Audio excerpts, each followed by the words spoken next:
എന്തിനാണ് സൂചി പിടിച്ചിരിക്കണേ? അത് പൊട്ടിപ്പോയാലോ? ഇത് നടക്കുന്നില്ല. നടക്കുന്നില്ലേ പിടിച്ചു തിരിക്കണോ? താൻ ഏതാ? വാസുദേവൻ സാർ എവിടെ? ഏത് വാസുദേവൻ സാറ്? ഏത് വാസുദേവൻ സാറോ? അപ്പൊ താൻ എങ്ങനെ അകത്ത് കയറി? നിങ്ങളാരാ? പപ്പേട്ടന്റെ ഉമ്മയാ? പപ്പേട്ടനോ? അതാരാ? ഇവൻ പൂട്ട് പൊളിച്ച് അകത്ത് കടന്നതാണോ എന്റെ ഈശ്വര? പപ്പേട്ടാ, പപ്പേട്ടാ. അകത്തുണ്ടായിരുന്നോ? സാറിന്റെ പേര് പപ്പൻ എന്നാണോ? അങ്ങനെ ഒരു പേര് എനിക്കുണ്ട്. കമ്പനി എല്ലാവരും അങ്ങനെയാ വിളിക്കുക. ഞാനെങ്കിലും പോയി കുറച്ച് ചായ ഉണ്ടാക്കി. ഞാൻ വെള്ളം വെച്ചിട്ടുണ്ട്. ഇത് കൂടെ പണിയെടുക്കുന്ന ആളായിരിക്കും അല്ലേ? അതെ അതെ. അപ്പൊ സാറേ, ഓട്ട് കമ്പനിയിൽ അവിടെയുള്ള ഒരു കളരി ഗുരുക്കലില്ലേ, അയാൾക്കൊരു മോളുണ്ട്. പഠിപ്പധികമില്ല, പക്ഷെ നല്ല ഓരോ തടി. സാറിന് ചേരും. അതൊക്കെ നമുക്ക് പിന്നെ ആലോചിക്കാം. ഇപ്പൊ പോയി ചായ ഉണ്ടാക്കി.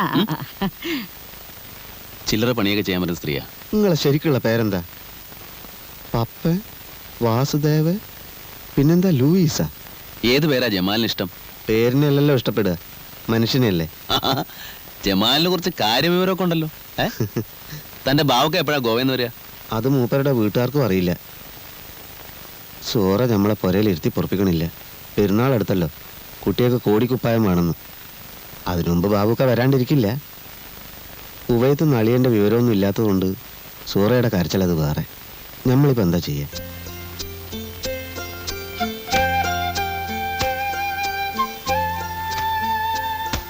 അയ്യോ, ഇതൊക്കെ വലിയ വില പിടിച്ചതാ. പിന്നെ വെറുതെ കിട്ടുമോ? അതൊന്നും സാരമില്ല ജമാലെ. ഇത്ര നല്ലതൊക്കെ വാങ്ങിച്ചോണ്ട് വന്ന ഉമ്മ വഴക്ക് പറയും. സൂറക്കും മക്കൾക്ക് ഓരോ ജോഡി ഉടുപ്പ് മതി, വെറുതെ നിന്നെ പൈസ കളയുന്നത്. ജമാല് ചോദിച്ചിട്ടില്ലല്ലോ ഞാൻ വാങ്ങിച്ചിരുന്നത്. എന്റെ ഇഷ്ടത്തിനല്ലേ. എന്നാലും പൈസ ആരുടെ ആയാലും പൈസ തന്നെയല്ലേ? അതെ. നിങ്ങൾ ബില്ല് എഴുതിക്കോ. ആ ബില്ലൊക്കെ എടുത്ത്.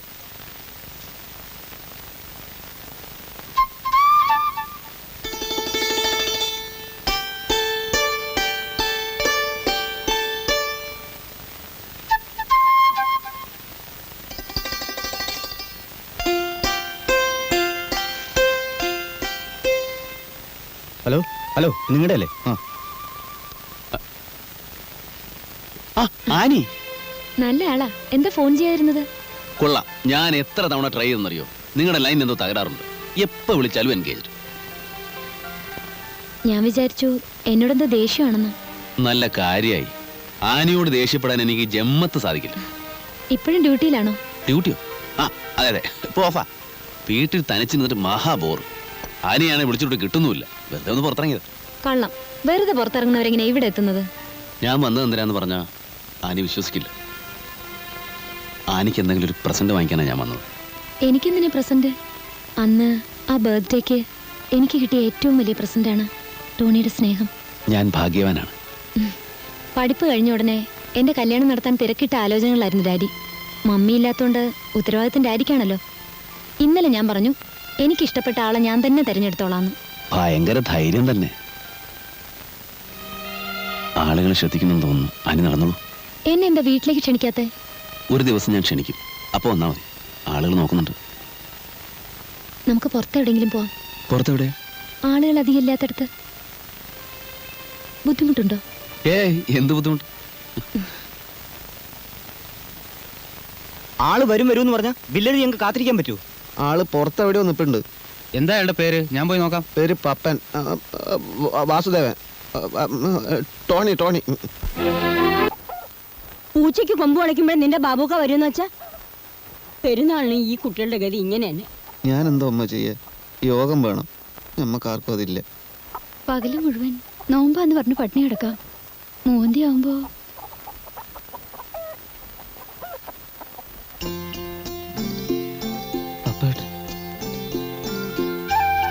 ഞാൻ എൻ്റെ ഒരു ദോസ്തനെ കണ്ട് സംസാരിച്ച് തിരിച്ചു വരുമ്പോഴേക്കും ജമാൽ ദോസ്തനെ കാണാനില്ല. ഞാൻ കുറെ കാത്തുന്നു. ഞാനുണ്ടാവും നോമ്പോർക്കാൻ.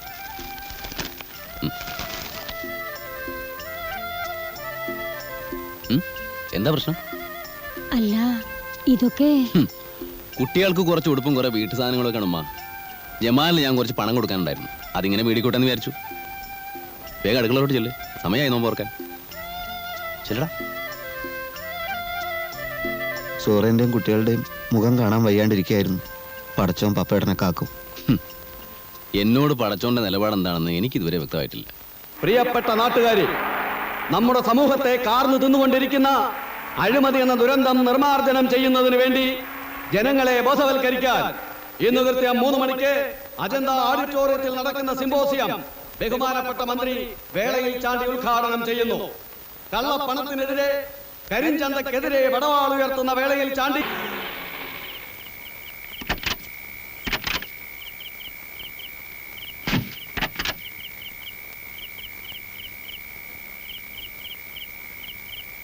പേടിക്കാനൊന്നുമില്ലെന്നേ. ഇല്ലല്ലേ? ഇല്ല.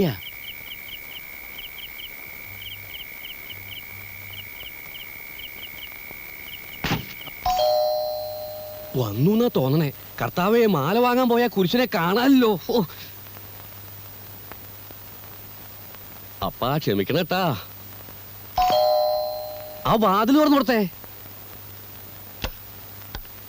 വാ. വളരെ പെട്ടെന്നായി പോയിട്ടാ. ഇത്തിരി മുമ്പ് അറിയിച്ചിരുന്നെങ്കിൽ താലിപ്പിലും കൂടി അറേഞ്ച് ചെയ്യായിരുന്നു.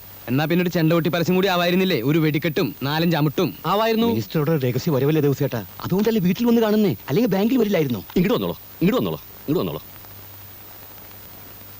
ഇരിക്കൂ, ഇരിക്കൂ. കൃഷ്ണ എന്റെ സ്വന്തം ആളാ. നിങ്ങളെ കുറിച്ച് വലിയ അഭിപ്രായം പറഞ്ഞപ്പോ നേരിട്ട് കണ്ടുകളയാന്ന് വിചാരിച്ചു. നമ്മുടെ മഹാഭാഗ്യം എന്നല്ലാണ്ട് എന്താ പറയാ. നിങ്ങളുടെ ഈ എന്താ അതിന്റെ പേര്? ഗോപുരം ചിറ്റ് ഫണ്ട്സ് എന്നാണ്. ആ, എന്നാ തുടങ്ങിയത്? 1115 അപ്പന്റെ അപ്പനായിട്ടുള്ള കമ്പനി തുടങ്ങി. അന്ന് തൃശ്ശൂർ പേരൂർ കുറീസ് ക്ലിപ്റ്റ് എന്നായിരുന്നു പേര്. ആയിരിക്കണ അപ്പാപ്പന്, അതിന്റെ അടുത്തിരിക്കണ അപ്പന് അപ്പനായിട്ടുള്ള കമ്പനി വലുതാക്കി. നമ്മളത് ഏറ്റെടുത്തപ്പോ കമ്പനിയുടെ പേര് മാറ്റി ഗോപുരം ചിറ്റ് ഫണ്ട്സ് എന്നാക്കി. അതേതായാലും നന്നായി. ഗോപുരം എന്ന് പറയുമ്പോ ഉയർച്ചയാണല്ലോ. പേര് മാറ്റി വെച്ചിട്ട് പാരമ്പര്യത്തിന് കുറവില്ലാട്ടാ. മറ്റുള്ള ബ്ലേഡ് കമ്പനികളൊക്കെ ഡും ഡും പൊട്ടിപ്പോ ഡും ഡും പൊട്ടിപ്പോ. എവിടെ വീട്? വീട് തൃശ്ശൂരിന്. ഡും ഡും പൊട്ടിപ്പോ ഈ ഗോപുരം ചിറ്റ് ഫണ്ട്സ് ആണ് പിടിച്ചു നിന്നേ. 24 അവേഴ്സിനുള്ള പൈസ മുഴുവൻ മടക്കി കൊടുക്കും ഡെപ്പോസിറ്റേഴ്സ്. ഞാനൊരു പരസ്യം കൊടുത്തു. ഒറ്റെണ്ണം വന്നില്ല. എന്തുകൊണ്ടെന്ന് കാരണം എനിക്കറിയില്ല. സ്വിസ് ബാങ്കിനൊക്കെ വിശ്വാസം നമ്മുടെ കമ്പനി. സാറിനത് ബോധ്യാവും. എനിക്ക് ബോധ്യപ്പെട്ട തനിക്ക് നല്ലത്. അപ്പോ കാശിനി 3-4 മാസം കഴിഞ്ഞല്ലേ ആവശ്യം വരുള്ളൂ. അതെന്താ 3-4 മാസം കഴിഞ്ഞ എന്റെ മക്കളുടെ കല്യാണം ഉണ്ടാ? അതല്ല, തെരഞ്ഞെടുപ്പിനുള്ള പണമൊക്കെ ഞാൻ നാട്ടിൽ നിന്ന് പിരിച്ചോളാം. എന്നും ഈ രാഷ്ട്രീയം കൊണ്ടുകൊടുക്കാൻ പറ്റുള്ളൂ. ഇതൊക്കെ പിൽക്കാലത്തേക്കുള്ളൊരു സുരക്ഷിതത്വം അത് വേണം. പിന്നൊരു കാര്യം, എനിക്ക് തന്റെ ബാങ്കിൽ നിക്ഷേപം ഉണ്ടെന്നുള്ളത് ഞാനും താനും ഈ കൃഷ്ണനും മാത്രമേ അറിയാൻ പാടുള്ളൂ. 4ാമതൊരാൾ അറിഞ്ഞാൽ അയ്യോ, അത് പിന്നെ നമുക്ക് അറിഞ്ഞൂടെ. പിന്നെ ഇത് മാത്രം ആക്കണ്ടാട്ടാ. ഇനി നമ്പർ 2 ഉണ്ടെങ്കിൽ അത് സ്വന്തമാവണമെന്നില്ല. ബന്ധുക്കളോ സുഹൃത്തുക്കളോ ആരായാലും നമ്മുടെ അടുത്തേക്ക് അയക്കണട്ടാ.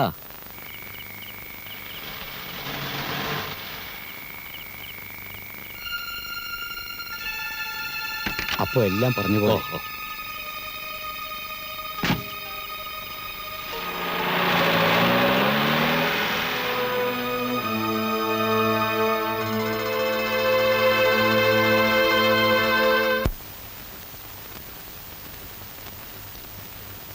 ഇതാരവിടെ കൊണ്ടുവന്നേ? ആരാന്നറിയില്ല സാർ. ഞാൻ എത്തുന്നതിന് മുമ്പ് ഇവിടെ ആരോ കൊണ്ടുവന്ന് ഏൽപ്പിച്ചിട്ട് പോയതാ. ഒന്നും മനസ്സിലാവുന്നില്ല. ഒരു ടവറും കുറെ രൂപയും. സാറേ, ഇതിത്ര ആലോചിക്കാനൊന്നുമില്ല. 10-ാം തീയതി രാവിലെ സിറ്റിയിൽ ഏതെങ്കിലും ഒരു ടവർ ബോംബ് വെച്ച് തകർക്കുന്നു തന്നെ. അപ്പൊ നോട്ടിന്റെ ചിത്രോ? പിന്നെ പൈസ ചെലവാക്കാണ്ട് ബോംബ് കിട്ടോ? എത്ര പൈസയാലും സംഭവം നടത്തുന്നു തന്നെയാ. ഇതിപ്പോ ഏത് പോലീസുകാരനും മനസ്സിലാകുന്ന ഭാഷ അല്ലേ? എടോ, ഈ ടവറിന്റെ പടം ഉണ്ടെന്ന് കരുതി അത് ടവർ തന്നെ ആണെന്നുണ്ടോ? അക്കാര്യത്തിൽ ചതിവുണ്ടാവില്ല. ഈ കള്ളന്മാര് പൊതുവെ സത്യസന്ധരായിരിക്കും. ഇയാൾ എവിടുന്ന് വന്നത്? നിങ്ങൾ എന്ത് മണ്ടത്തരമാണ് ഈ പറയുന്നത്? ഈ ടവറിന്റെ പടം കണ്ട ഉടനെ ഗോപുരം ചിട്ടി ഫണ്ട്സ് ആണ് കള്ളൻ ഉദ്ദേശിച്ചിരിക്കുന്നതെന്ന് നിങ്ങൾക്ക് എങ്ങനെ പറയാൻ തോന്നി? സർ, ടവറുമായി നേരിട്ട് ബന്ധമുള്ള ഒരു കാര്യമാണെങ്കിൽ ഇങ്ങനൊരു സൂചന വരില്ലല്ലോ. എന്തുകൊണ്ട് തന്നുകൂടാ? ലൂസി പറയാറുള്ളത് പോലെ കോമൺ സെൻസ് ഇല്ലാത്തവരാണ് ഇവിടെ പലരും. ഒരു കാര്യം ചെയ്യും, സിറ്റിയിലുള്ള എല്ലാ ടവറുകൾക്കും ശക്തമായ പോലീസ് കാവൽ ഏർപ്പെടുത്തണം. സർ, പറയുന്നത് അനുസരിക്കാൻ പഠിക്കണം ആദ്യം. പിന്നെ നിങ്ങൾക്ക് നിർബന്ധമാണെങ്കിൽ 2 പോലീസുകാരെ ആ ചിറ്റ് ഫണ്ട്സിന് ഒന്ന് നിർത്തിയേരെ. അതല്ല സർ. Don't confuse me.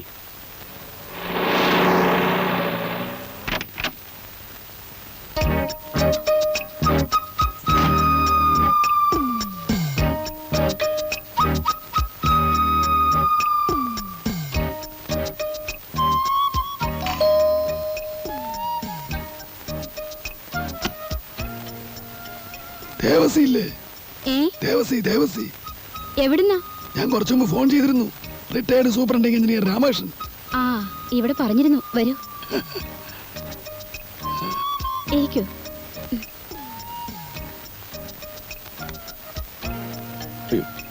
നമസ്കാരം നമസ്കാരം. നമസ്കാരം, നമസ്കാരം. ഇരുന്നോളൂ. നേരിട്ട് കാണുന്ന ആദ്യമായിട്ടാണെങ്കിലും ധാരാളം കേട്ടിട്ടുണ്ട്. നമ്മളും കേട്ടിട്ടുണ്ടെന്നാ തോന്നണേ. റിട്ടയർ ചെയ്യുമ്പോ രാമ സാർ എവിടെയായിരുന്നു? കണ്ണൂരായിരുന്നു. നമ്മുടെ മിനിസ്റ്റർ ചാണ്ടിച്ചനും ഞാനും പണ്ട് മുതലേ ക്ലോസ് ഫ്രണ്ട്സാ. മൂപ്പരോട് അടുക്കുന്നവരൊക്കെ ഫ്രണ്ട്സാണ്. എന്തൊരു ആത്മാർത്ഥതയാണ്. ഓ ഓ അപ്പോ മുഖവരില്ലാതെ കാര്യം പറയാം. ഫോണിലൂടെ ഇത്തരം കാര്യങ്ങൾ എങ്ങനെയാ സംസാരിക്കുന്നതെന്ന് വിചാരിച്ചിട്ടാ നേരിട്ട് വന്നത്. നന്നായി, വളരെ നന്നായി.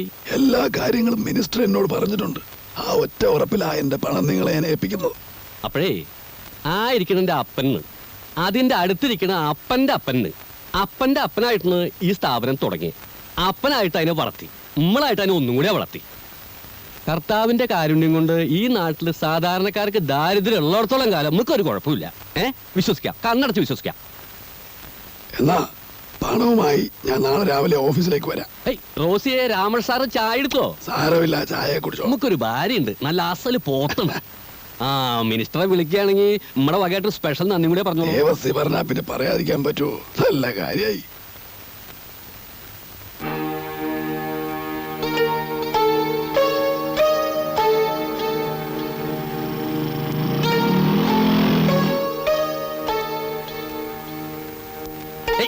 ഈ പോലീസുകാർക്ക് വേറെ പണിയില്ല. ബാങ്ക് കൊള്ളടിക്കാൻ പോണ്ട് പറഞ്ഞിട്ട് കാലത്ത് തൊട്ട് നിൽക്കണം. പൂമക്കത്ത് കിട്ടിന്റെ അത്രേ. നമ്മളിത് എത്ര കണ്ടതാണ്. വിമാനത്തിലും തീവണ്ടിയിലൊക്കെ ബോംബ് ഉണ്ട് എന്ന് പറഞ്ഞിട്ട് മനുഷ്യന്മാരെ പേടിപ്പിക്കാറുണ്ടല്ലോ. എന്നിട്ട് ഓലപ്പട കൂടി പൊട്ടുന്നില്ല. എന്റെ സംശയം അതല്ല ദേവസ്വം. എന്തുകൊണ്ട്? ആ ഇൻസ്പെക്ടർക്ക് 2 എല്ല് കൂടുതലാ. ഇവിടെ പലരും വരുന്ന സ്ഥലമല്ലേ, അവരാരൊക്കെയാണെന്ന് അറിയാനുള്ള വേലയായിരിക്കും. അതായുള്ള മനസ്സിലിരിക്കുള്ളൂ. എന്നാലും അത്താഴം മുടക്കാൻ നീർക്കോലി പോരെ. അത്താഴം മുടക്കാൻ അങ്ങോട്ട് വരട്ടെ. എടോ, ഈ കേരളം എന്ന് പറഞ്ഞത് ഈ സിറ്റിയിൽ മാത്രം ഒതുങ്ങണതല്ല. ഇവിടെ ഉള്ളവരുടെയൊക്കെ ഹെഡ് ഓഫീസ് തെക്കാണ്. അവിടെ ഉണ്ട് ദേവസ്വക്കുട്ടിക്ക് ഇഷ്ടം പോലെ സേവകന്മാര്. ആനയെ പേടിച്ചിട്ടില്ല, പിന്നെയാണ് ആനപ്പിണ്ടം. അതൊക്കെ ചേട്ടന്റെ കാര്യം. പിന്നെ ഇന്ന് രാത്രി ഞാൻ കണ്ണൂർക്ക് പോകും. നാളെ അവിടെ ലേലമാ. പണത്തിന് എന്തെങ്കിലും ആവശ്യം വന്നാ ബാക്കി പറയണ്ട.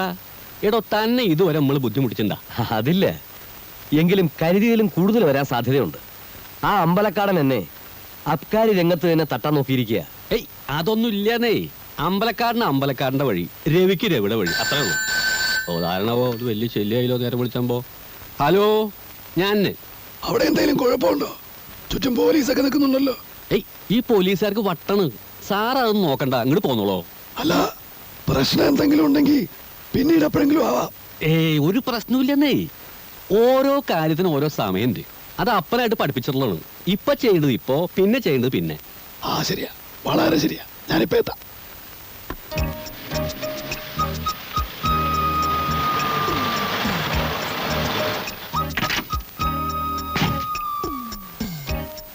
എന്താ ഇൻസ്പെക്ടർ സാറേ, ദേവസ്വയുടെ ബാങ്കിന്റെ പോയി പോലീസും പട്ടാളമൊക്കെ?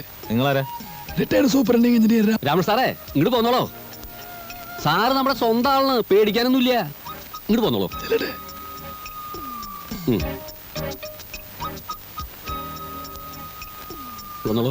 വന്നോളന്നേ. ഇവറ്റകളെ കൊണ്ട് തോറ്റൂന്നേ. കാലത്ത് തൊട്ട് വന്ന് നിൽക്കണം നിപ്പാണ്. ഈ പോലീസിന് ഇത്ര ബുദ്ധിയില്ലേ? ബുദ്ധിയില്ലാത്തോണ്ടല്ല, ചിലപ്പോ അവരുടെ കണക്കൂട്ടില് തെറ്റും. അതാണ്. വന്നോളൂ. എല്ലാം നമ്പർ 2 തന്നെയാണല്ലോ. ഇവിടത്തെ ഒരു പതിവിന്റെ എല്ലാ മാസവും 1-ാം തീയതിയാണ്. അറിയാം, ഒക്കെ മിനിസ്റ്റർ പറഞ്ഞിട്ടുണ്ട്. ആ പെട്ടി തിരിച്ചു വേണം. അതിനെന്താണ്? ഈ ക്യാഷിന്റെ കാര്യമൊക്കെ നമ്മൾ തന്നെ കൈകാര്യം ചെയ്യാം. അപ്പനുള്ള കാലത്ത് തന്നെ അങ്ങനെയാണ്. സ്റ്റാഫിനും കൂടി ഡീറ്റെയിൽസ് കൊടുക്കില്ല. അതുകൊണ്ടാണ് ഇത്ര സേഫേ. ഇരിക്കോട്ടോ.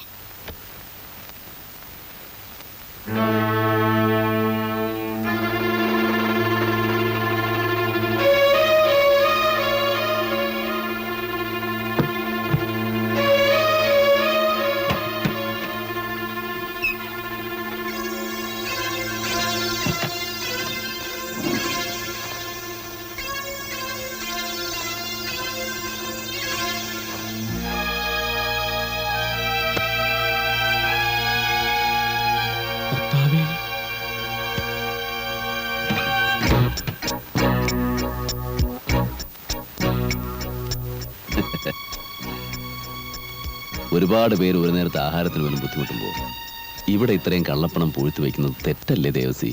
ആ പണമൊക്കെ പെട്ടിയിലാക്കിക്കോളൂ, ആവശ്യക്കാർ ഉപകരിക്കട്ടെ. ഉം, ഉം, ഉം.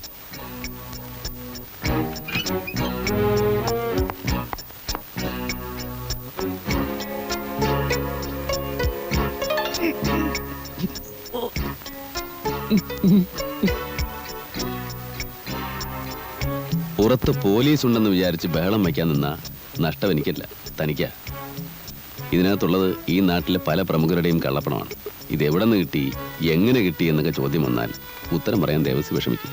അതുകൊണ്ട് ആലോചിച്ച് തീരുമാനമുള്ളൂ. ദാ ഇതിവിടെ ഇരിക്കട്ടെ, ഒരു ധൈര്യത്തിന്. കുട്ടികളില്ലേ വീട്ടില്, കളിക്കാൻ കൊടുക്കാം, കളിത്തോക്ക പോട്ടെ. വരട്ടെ സാറേ. പോലീസുകാരുടെ ഓരോ കഷ്ടപ്പാടേ.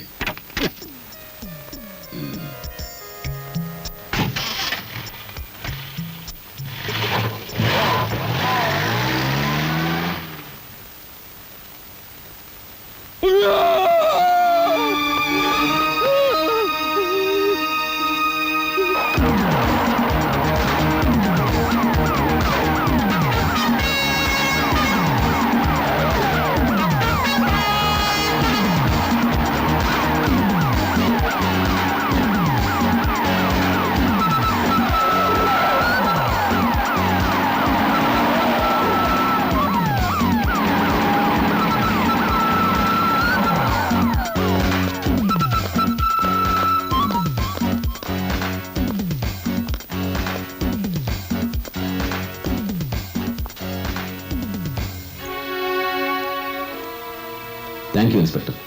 ഈ കാർ ഞാൻ റെയിൽവേ സ്റ്റേഷനിൽ നിന്ന് എടുത്തതാണ്. ഇത് അവിടെ തന്നെ എത്തിച്ച ഉപകാരം.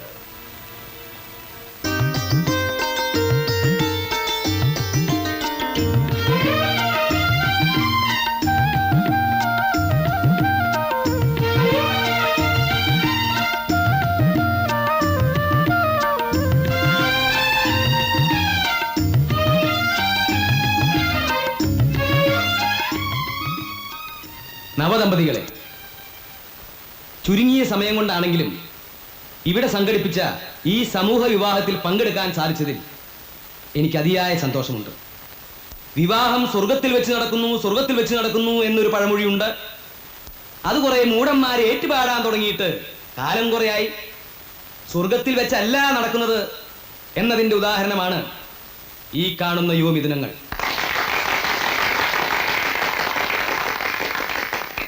ഞാൻ ഇതിന്റെ സംഘാടകരോട് അന്വേഷിച്ചു, ആരാണ് ഈ യുവമിഥുനങ്ങൾക്ക് സ്വർണ്ണാഭരണങ്ങളും പുടവകളും സംഭാവന നൽകിയെന്ന്. കേട്ടപ്പോ എന്റെ കണ്ണ് നിറഞ്ഞു.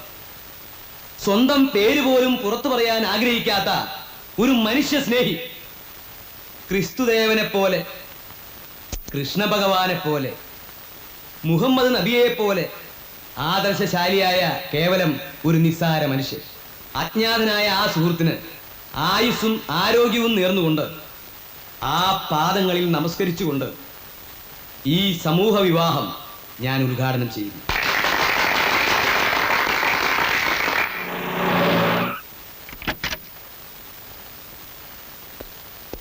നമസ്കാരം സർ. നമസ്കാരം സർ. സാർ, സാറിന് തരാൻ വേണ്ടി ഇപ്പൊ ഒരാൾ കൊണ്ട് തന്നാ. ഇത് ബോംബൊന്നും അല്ലല്ലോ.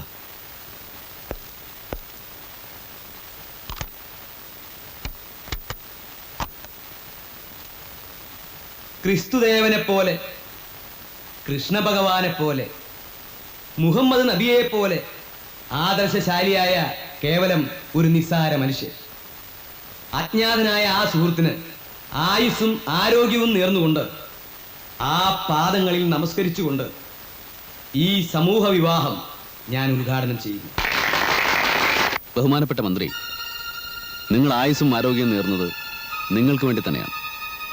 നിങ്ങൾ പുകഴ്ത്തിയതും നമസ്കരിച്ചതും നിങ്ങളെ തന്നെയാണ്. നിങ്ങൾ ഗോപുരം ചിട്ടി ഫണ്ട്സിൽ നിക്ഷേപിച്ച കള്ളപ്പണം എടുത്താണ് ആ സമൂഹ വിവാഹത്തിന് സംഭാവന നൽകിയത്. കള്ളപ്പണത്തിനെതിരെ വാതോരാതെ പ്രസംഗിക്കുന്ന അല്ലയോ മന്ത്രി, നിങ്ങൾക്ക് സന്തോഷിക്കാം. നിങ്ങളുടെ പണം കുറെ പേർക്ക് ജീവിതം നൽകിയിരുന്നു.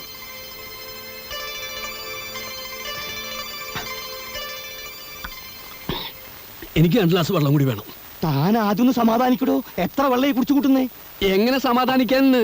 അപ്പനപ്പാപ്പന്മാരായിട്ട് ഉണ്ടാക്കിയ പേര് നമ്മൾ കളഞ്ഞില്ലേ? എന്നാലും തനിക്കിങ്ങനെ പറ്റിയല്ലോ എന്ന് ആലോചിക്കുമ്പോഴാ. ഇങ്ങനെ പറ്റിയെന്ന് പറഞ്ഞാ ഇപ്പൊ നമ്മള് രണ്ടാളിങ്ങനെ നിക്കണു. നെയ്യെ എന്റെ പിന്നിൽ കൂടെ വന്നിട്ട് എന്റെ തല കൊയ്യെന്ന് വിശ്വസിക്കാൻ പറ്റുമോ? അവനെ കണ്ടാൽ തോന്നില്ലെന്നേ. ആ നോട്ടം, ആ ഭാവം, ആ സംസാരം നല്ല സ്റ്റൈലിന്ന് ബാങ്കിന്റെ മുമ്പിൽ വെച്ചിട്ട് ആ സർക്കിൾ ഇൻസ്പെക്ടർ തടഞ്ഞു. നമ്മള് രണ്ട് കൈ നീട്ടി കൊണ്ടുവരണ്ടായി. ആ സർക്കിളിന് ഒതുക്കാൻ എന്തായാലും ഇത് ഉപകരിക്കും. ഈ സംഭവം വെച്ചുകൊണ്ട് ഞാൻ അയാളൊരു പാഠം പഠിപ്പിക്കും. വെള്ളം എനിക്ക് 2 ഗ്ലാസ് വെള്ളം കൂടി വേണം.